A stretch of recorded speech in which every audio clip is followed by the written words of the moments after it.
Okay KCP sir, இப்போதைக்கு அவர் அந்த விழுப்புரத்தில் எடப்பாடி பழனிசாமியோட அந்த பிரச்சார பேச்சு ஒரு சிறிய ஒரு கொஞ்ச நேரம் அதை கேட்டுட்டு தொடர்ந்து இந்த விவாதத்தை நம்ம பண்ணலாம் சார். ஏமாற்றி வாக்குகளை பெற்று ஆட்சிக்கு வந்த கட்சி தான் திமுக கட்சி. அது மட்டும் இல்ல, எப்பொழுது பார்த்தாலும் ஸ்டாலின் பேசுறார் பெண்களை ஏமாற்றுவதற்கு. என்ன சொல்றாரு? குடும்ப தலைவிக்கு மாதந்தோறும் 1000 உரிமை தொகை கொடுக்குறேன் சொன்னது எப்ப? 21 கொடுத்தது எப்ப? 28 மாசம் கழிச்சு. 28 மாத காலம் சட்டமன்றத்தில் பிரதான எதிர்கட்சி அதிமுக தொடர்ந்து இது வலியுறுத்தப்பட்டது. இன்னைக்கு பெண்களுக்கு கொடுக்கப்பட்ட வாக்குறுதி என்ன ஆச்சு? மாதந்தோறும் 1000 ரூபாய் உரிமை தொகை என்ன ஆச்சு? எப்ப கொடுப்பீங்க அப்படின்னு தொடர்ந்து சட்டமன்றத்தில் வலியுறுத்தி வந்தோம். அது மட்டுமல்ல, எங்களுடைய சட்டப்பேரவை கேசிபி சார், நம்ம இப்போ அந்த விழுப்புரத்தில் ஒரு எடப்பாடி பழனிசாமியோட அந்த பேச்சை கட்டணும். நாங்கள் தான் இன்னும் வலிமையான எதிர்கட்சியாக இருக்கிறோம், அதனால் இந்த ஆட்சியை அகற்றக்கூடிய வலிமை அதிமுக கூட்டணி தான் இருக்குது அப்படின்னு சொல்கிறாரு. இது இருமுனை போட்டியை நோக்கி தான் இது இந்த தேர்தல் களம் செல்லும். நீங்கள் பல தேர்தல் களத்தை நீங்கள் சட்டமன்ற தேர்தலையும் பார்த்துருக்கிறீங்க, நாடாளுமன்ற தேர்தலையும் பார்த்துருக்கீங்க. இப்போதைக்கு இருக்கிற மற்ற கட்சிகள்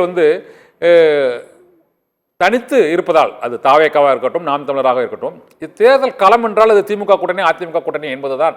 அதைத்தான் எடப்பாடி பழனிசாமி இப்பொழுது ஒவ்வொரு கூட்டத்திலையும் இது கூறுகிறார். இது இருமுனை போட்டியாக தான் இந்த களம் செல்லும் கடைசி நேரத்தில் என்பதை நீங்க ஒத்துக்கிறீங்களா சார்? இல்ல, இருமுனை போட்டியோ மும்முனை போட்டியோ, ஆளப்போவது அதிமுகவா, வென்று ஆட்சி அமைக்க போவது அதிமுகவா என்பதுதான் கேள்வி. களம் இருமுனையா இருந்த என்ன, மும்முனையா இருந்த என்ன, இல்ல 4 முனை போட்டியா இருந்த என்ன, வெற்றி பெற்று ஆட்சி அமைக்க போவது யார்? ஆள வேண்டியது அதிமுக. அந்த வாய்ப்பை பெற்று தருகிற வல்லமை எடப்பாடி பழனிசாமிக்கு இருக்கிறதா? இதுதான் கேள்வி. ஆனா அதுக்கு தான் ஒரு பதில் சொல்லணும். ஓகே சார், நீங்க சொல்றீங்க. இருந்தாலும் அந்த கள சூழ்நிலை பொறுத்தவரை மற்ற கட்சியில், அதாவது அதிமுகவில் முக்கியமான நிர்வாகிகள் நீங்கள் கூறுவது அந்த ஒன்றிணைப்பதற்கான ஒரு முயற்சியை அவர் மேற்கொள்ளவில்லை. அது ஒரு முக்கிய ஒரு கருத்தாக சொல்கிறீங்க. அவ்வாறு ஒன்றிணைத்தால் அதிமுகவிலிருந்து பிரிந்து சென்றவர்கள், அது ஓபிஎஸ் ஆக இருக்கட்டும், டிடிவியாக இருக்கட்டும், சசிகலாவாக இருக்கட்டும், இதில் அதாவது அவர் இப்போ கடைசி கட்டமாக அவர் இந்த சசிகலா அம்மையாரை கட்சியில் இணைத்துக் கொள்வதற்கு தயாராக இருப்பதாகவும், மற்றபடி ஓபிஎஸ் டிடிவி ஆகியோரை பாரதிய ஜனதா கட்சி அந்த தொகுதிகளை முடிவு செய்து கொள்ளலாம் என்ற அளவில் ஒரு பேச்சுவார்த்தை நடைபெற்றிருப்பதாகவும் தகவல்கள் வெளியாகி இருக்கின்றன. இதனால் இந்த ஓட்டுகள், நீங்கள் முதல் கேள்விக்கு பதில் சொல்லும் போது இந்த ஓட்டுகள் சிதறுவதற்கான வாய்ப்பு கிடைப்பதற்கான வாய்ப்பு இல்லைன்னு சொல்லிங்க. ஆனால் களம் தேர்தல், சட்டமன்ற தேர்தல் தேதி அறிவிக்கப்பட்டு நெருங்கும் போது திமுகவுக்கு எதிரான அந்த வாக்குகள், அதை ஒருங்கிணைக்கக்கூடிய வல்லமை இப்பொழுது அதிமுக பாஜக கூட்டணிக்கு தான் முழுமையாக இருக்கும். என்னென்றால் பிரிந்தவர்களும் அந்த அணியில் தான் இருக்கிறாங்க. அவங்க ஒரு மேடையில் தோன்றுவாங்களா, ஒன்றா பிரச்சாரம் பண்ணுவாங்களா, எடப்பாடி பழனிசாமியை முதலமைச்சராக அவங்க அறிவித்து பிரச்சாரம் பண்ணுவாங்களாங்கிறதுல பல கேள்வி இருக்குது. அதில் நீங்கள் இப்போ சற்று முன்பு சொன்ன அந்த கூட்டணி ஆட்சி அப்படிங்கிற அந்த குறைந்தபட்ச செயல் திட்டத்தில் கூட பல விதமான விவாதங்கள், சர்ச்சைகள் தொடர்ந்து கொண்டே இருக்குது. ஆனால் இதையெல்லாம் சரிப்படுத்தி அந்த எதிர்முனை என்பது ஒன்றுதான் என்பதை இந்த அதிமுக பாஜக கூட்டணி இப்போதைக்கு ஏற்படுத்தி விடும் என்ற ஒரு கருத்து தான் பொது தளத்தில் இருக்குது. நீங்க என்ன நினைக்கிறீங்க சார்? இல்ல, இன்றைய வரை அதற்கான முயற்சிகளை எடப்பாடி பழனிசாமி முன்னெடுக்கவில்லை. நீங்க சொல்றது கேட்கறதுக்கு நல்லா இருக்கு, ஆனா எடப்பாடி பழனிசாமி அதற்காக இதுவரை எந்த ஒரு முன்னெடுப்பும் செய்யல. இந்த இயக்கம் முதல்ல ஒன்றுபடுத்தப்பட வேண்டும். நீங்க அவர்கள் தனியா பாஜகவோடு கூட்டணி வைத்து இந்த கூட்டணியில் இணைந்து கொள்வார்கள் என்றால் அது ஒன்றுபட்ட வலிமையான அதிமுகவாக மக்கள் பார்க்க மாட்டாங்க. அப்ப எடப்பாடி பழனிசாமி இந்த இயக்கத்தை வலிமைப்படுத்தி விட்டார் என்று பார்க்க மாட்டாங்க. அது ஒரு கூட்டணி ஆட்சிக்கு தான் அது வழிவகுக்கும். கூட்டணி ஆட்சி என்பதை தமிழ்நாட்டு மக்கள் விரும்ப மாட்டாங்க. நேரடியாகவோ மறைமுகமாகவோ பாஜக ஆள்வதை தமிழ்நாட்டு மக்கள் ஏற்றுக்கொள்ள மாட்டார்கள். காமன் மினிமம் புரோகிராம் என்று திரு அமித்ஷா அவர்கள் அறிவித்ததை எடப்பாடி பழனிசாமி இன்று வரை மறுக்கவில்லை.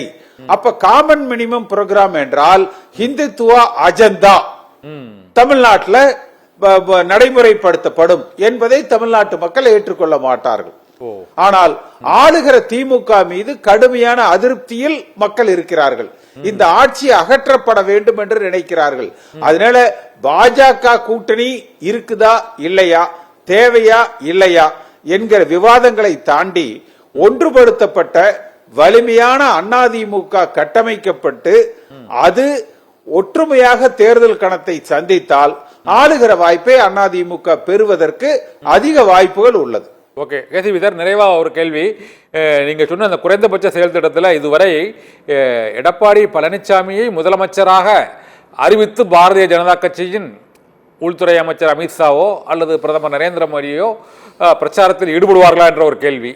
மற்றொன்று, பாரதிய ஜனதா கட்சி மற்ற மாநிலங்களில் கிட்டத்தட்ட ஒரு 13 மாநிலங்களில் அவர்கள் இந்த கூட்டணி ஆட்சி என்ற முறையை தான் அமல்படுத்தி இருக்கிறார்கள். தென் மாநிலங்களை பொறுத்தவரை இது அண்மையில் இங்கு ஆந்திராவில் நடைபெற்ற அந்த தேர்தலில் தெலுங்கு தேசம் கட்சி அங்கு ஆட்சி பொறுப்பு அங்கு ஆட்சியை கைப்பற்றுவதற்கான அறுதி பெரும்பான்மை பெற்றாலும் அவர்கள் அங்கு அந்த ஜனசேனா உள்ளிட்ட அந்த பவன் கல்யாண் கட்சி உள்ளிட்டவர்களை அங்கே சேர்த்துக்கிட்டாங்க, அந்த கூட்டணி அரசு சேர்த்துக்கிட்டாங்க. இது போல கேரளாவிலும் இந்த கூட்டணி ஆட்சி வந்துட்டு கர்நாடகாவிலும் இந்த கூட்டணி அரசு என்பது இருக்கிறது. தமிழகத்திலும் அதற்கான சூழ்நிலை இப்போது ஏன் அது கணியக்கூடாது, ஏன் அது நடக்கக்கூடாதுன்னு நினைக்கிறீங்க சார்?